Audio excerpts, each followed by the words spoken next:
La riposte a été immédiate.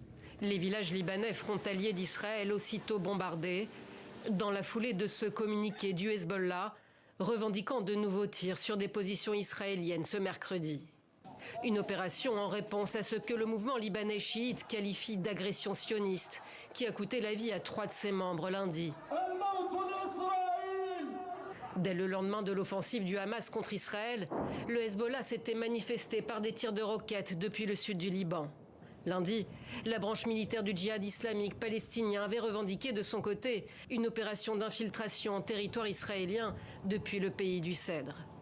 La frontière entre les deux pays s'embrase, un regain de tension inédit depuis plus de 15 ans, depuis la dernière guerre entre le Hezbollah et Israël. Le village libanais de Daïra a été une nouvelle fois ciblé par l'artillerie israélienne ce mercredi. Selon l'agence de presse nationale, une dizaine de maisons ont été endommagées. 3 personnes ont été blessées. Nous avons entendu les bombardements et nous nous sommes cachés à l'intérieur de la maison. Nous sommes des gens pacifiques. Un obus est tombé sur la maison et mon fils a été touché. La peur règne des deux côtés.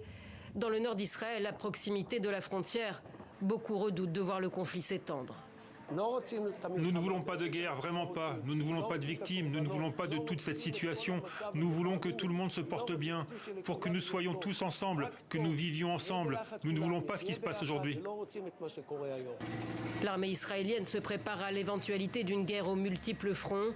Elle a annoncé mardi soir avoir tiré des obus sur la Syrie à partir du plateau du Golan, en riposte à des tirs de projectiles sur ce territoire occupé par Israël depuis 1967.